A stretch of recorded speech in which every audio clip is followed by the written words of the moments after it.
अर्जुन बोले, हे जनार्दन, अगर आप कर्म से बुद्धि अर्थात ज्ञान को श्रेष्ठ मानते हैं तो फिर हे केशव, मुझे घोर कर्म में क्यों लगाते हैं?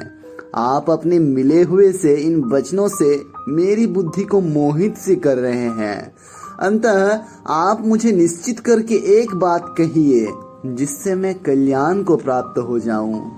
पहले से ही मोहित मन अर्जुन में सामान्य मनुष्य होने के नाते वह सूक्ष्म दृष्टि नहीं थी कि जिसके द्वारा वे विवेक पूर्ण भगवान के सूक्ष्म तर्कों को समझकर वह निश्चित कर सकें कि परम श्रेय की प्राप्ति के लिए कर्म मार्ग सरल था अथवा ज्ञान मार्ग।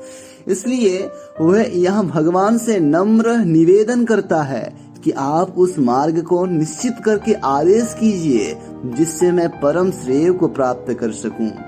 अर्जुन को इसमें संदेह नहीं था कि जीवन केवल धन उपार्जन, परिग्रह और व्यय के लिए नहीं है। वे जानता था कि उसका जीवन श्रेष्ठ सांस्कृतिक एवं आध्यात्मिक लक्ष्य की प्राप्ति के लिए था, जिसके लिए भौतिक उद्विग्न केवल साधना थी, साध्य नहीं। अर्जुन मात्र तो यही जानना चाहता था कि वह उपलब्ध परिस्थितियों का जीवन की लक्ष्य प्राप्ति और भविष्य निर्माण के लिए किस प्रकार से सदुपयोग करे। अर्जुन বললেন, হে জনার্দন, যদি তুমি কর্ম থেকে জ্ঞানকে শ্রেষ্ঠ বলে মনে করো তবে হে কেশব, তুমি আমাকে কঠোর পরিশ্রম করতে কেন বাধ্য করছো? তুমি তোমার কথায় আমার বুদ্ধিকে মন্ত্রমুগ্ধ করছো।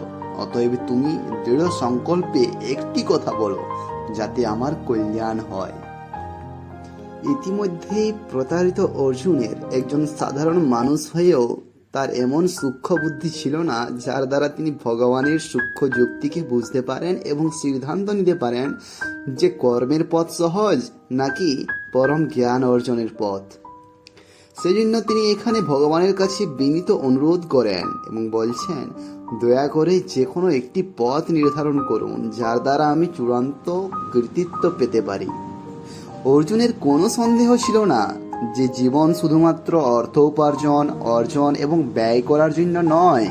তিনি জানতেন যে জীবন একটি মহৎ সাংস্কৃতিক এবং আধ্যাত্মিক লক্ষ্য অর্জনের জন্য ছিল, যার জন্য বস্তুগত উন্নতি নিছক উপায় নয়। অর্জুন কেবল জানতে চাইছেন কিভাবে জীবনের লক্ষ্য অর্জন এবং ভবিষ্যৎ গড়তে উপলব্ধ পরিস্থিতির সদ্ব্যবহার করা যায়। Arjuna said, "O Janardhan, if you intellect knowledge to be the superior to action, then O Kesava, why are you forcing me to do hard works? You are besmirching my Buddha with your words. Therefore you can say one thing to determination so that I can attain welfare." Already deluded Arjuna, being an ordinary human being, did not have the subtle intelligence by which he could discern the subtle logic of Lord and decide whether the path of action was easier or the path of knowledge for attaining supreme credit. That's why he makes a humble request to God here, please decide the path by which I can get ultimate credit.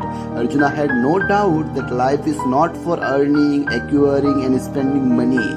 He knew that his life was for attainment of noble culture and spiritual goals, for which material progress was not a mere means. Arjuna only wanted to know how to make good use of the available circumstances to achieve goals of life and build a good future.